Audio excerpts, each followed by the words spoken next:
بسم اللہ الرحمن الرحیم۔ دوستو، پچھلی ویڈیو میں ہم بڑی تفصیل سے یہ بیان کر چکے ہیں کہ کس طرح مروان نے ام المومنین حضرت عائشہ رضی اللہ تعالیٰ عنہ کو قتل کرنے کا منصوبہ بنایا اور اس مقصد کے لیے ایک دعوت کا اہتمام کر رکھا تھا۔ دعوت پر مدعو کرنے کے لیے مروان نے اپنے بیٹے عبد الملک اور بیٹی عاتکہ کو حضرت عائشہ رضی اللہ تعالیٰ عنہ کی طرف روانہ کیا۔ یہ ویڈیو حضرت عائشہ رضی اللہ تعالیٰ عنہ کی اندوناک وفات سیریز کی دوسری ویڈیو ہے۔ پہلے پارٹ کا لنک ڈسکرپشن میں دیا گیا ہے۔ جنہوں نے ابھی تک وہ نہیں دیکھا ان سے گزارش ہے کہ وہ پہلے وہ دیکھ لیں۔ شام ہوئی تو عبد الملک اور اس کی بہن عاتکہ ام المومنین کی خدمت میں حاضر ہوئیں۔ عبد الملک اپنے باپ کی مرضی کے خلاف اکثر ام المومنین کی خدمت میں سلام کرنے کے لیے جایا کرتا تھا، اور عاتکہ تو حضرت عائشہ سے اس قدر مانوس تھی کہ ہر دوسرے تیسرے دن ان کے پاس ضرور جاتی تھی۔ حضرت عائشہ بھی اسے بے حد چاہتی اور پیار کرتی تھیں۔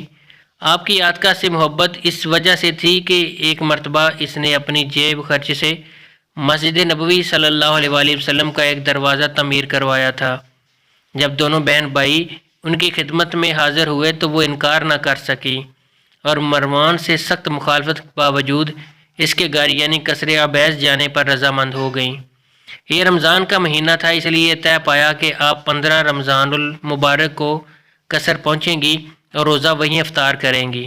عبد الملک اور عاتکہ نے دعوت قبول کرنے پر حضرت عائشہ رضی اللہ تعالیٰ عنہ کا بے حد شکر ادا کیا اور واپس جا کر یہ خوشخبری مروان کو سنا دی۔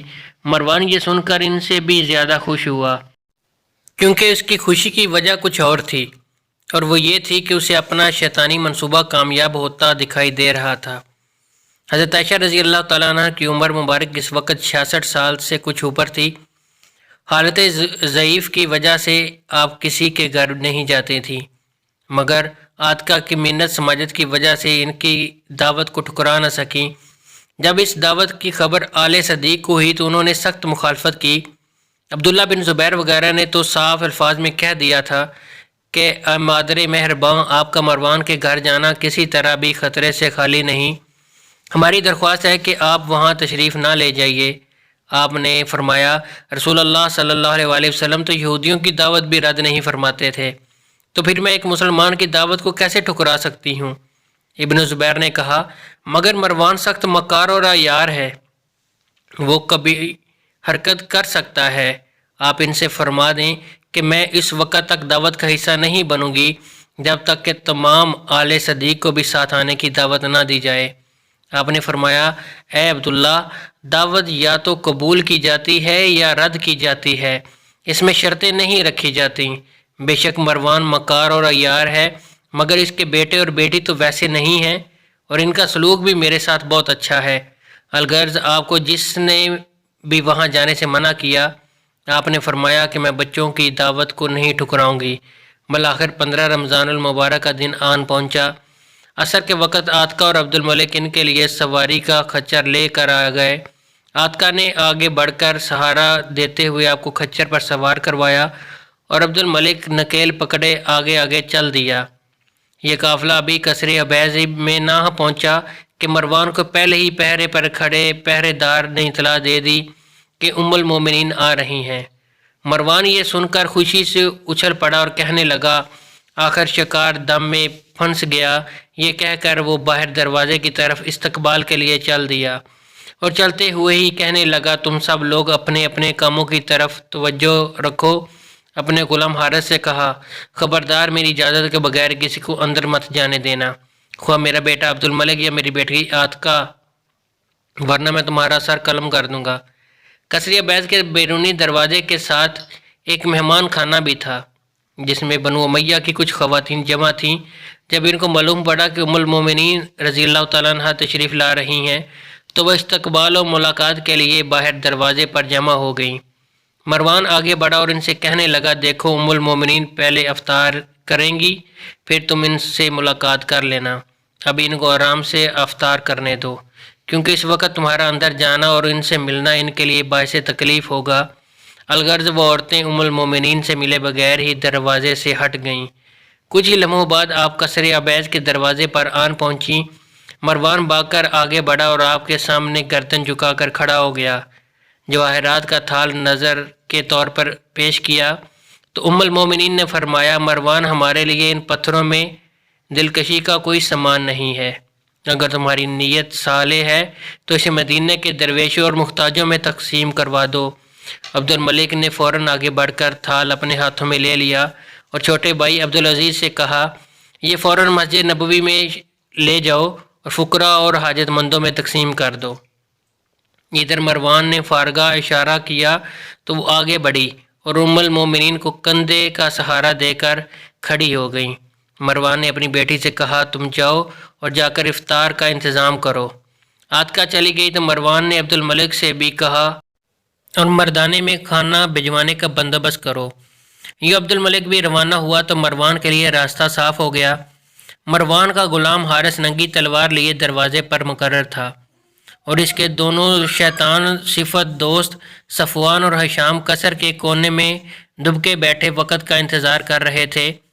مروان نے ام المومنین کو چلنے کا اشارہ کیا تو آپ فارغہ کے کندھے کا سہارا لیے ہوئے مسند کی طرف روانہ ہوئیں۔ مروان خود دست بستہ آپ کے پیچھے پیچھے ہو لیا۔ حضرت عائشہ نے فرمایا، اے مروان، ہم سب ملک عدم کے راہی ہیں، ہمیں ایسا کوئی کام نہیں کرنا چاہیے جو اللہ اور رسول صلی اللہ علیہ وآلہ وسلم۔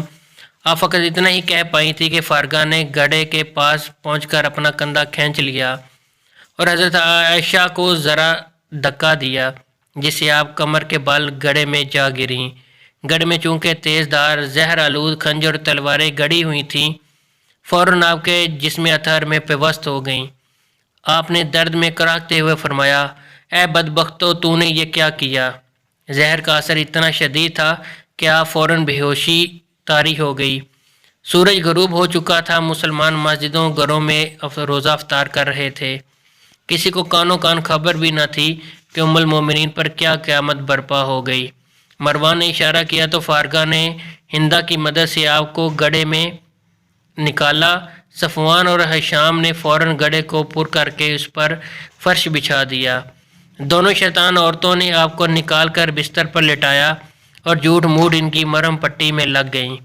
زخم اتنے گہرے نہیں تھے کیونکہ آپ کو زیادہ بلندی سے نہیں گرایا گیا تھا۔ اصل کام زہر کا تھا جو جسم میں داخل ہو گیا تھا۔ مروان نے جب دیکھا کہ جائے وقوع کو بالکل پوشیدہ کر دیا گیا تو دروازے کی طرف لپکا اور گھبرائے ہوئے لہجے میں اپنے بیٹے عبد الملک کو آواز دینے لگا۔ عبد الملک بھاگتا ہوا اندر داخل ہوا تو منظر دیکھ کر ہکا پکا رہ گیا۔ مروان نے کہا، ام المومنین کی طبیعت دفتن خراب ہو گئی ہے، تم جلدی سے ان کے بھائی کو خبر کرو۔ عبد الملک پر تو جیسے قیامت ٹوٹ پڑی ہو۔ اس نے قہر آلود نظروں سے باپ کی طرف دیکھا۔ اس کو کچھ سمجھ نہیں آ رہی تھی کہ یہاں کیا ہوا ہے۔ اس نے اپنی بہن عاتکہ کو آواز دی تو عاتکہ کو بھی اپنی آنکھوں میں دیکھے پر یقین نہیں آ رہا تھا، کیونکہ ابھی چند لمحے پہلے تو ام المومنین بالکل صحیح سلامت چل کر آئی، اب یہ اچانک کیا ہو گیا؟ عبد الملک بھاگتا ہوا مسجد نبوی شریف پہنچا اور سب سے پہلے ابن زبیر رضی اللہ تعالیٰ عنہ کو صورتحال سے آگاہ کیا۔ یہ سن کر آن کی آن میں پورے مدینے میں پھیل گئی۔ پورے مدینے میں کہرام برپا ہو گیا۔ ہر کسی کا رخ قصر ابیض یعنی مروان کے محل کی طرف تھا۔ ناظرین، اس کے بعد کے حالات ہم اپنی اگلی ویڈیو میں پیش کریں گے۔ آپ کی دعاؤں کا طلبگار اللہ کریم آپ کا ہمارا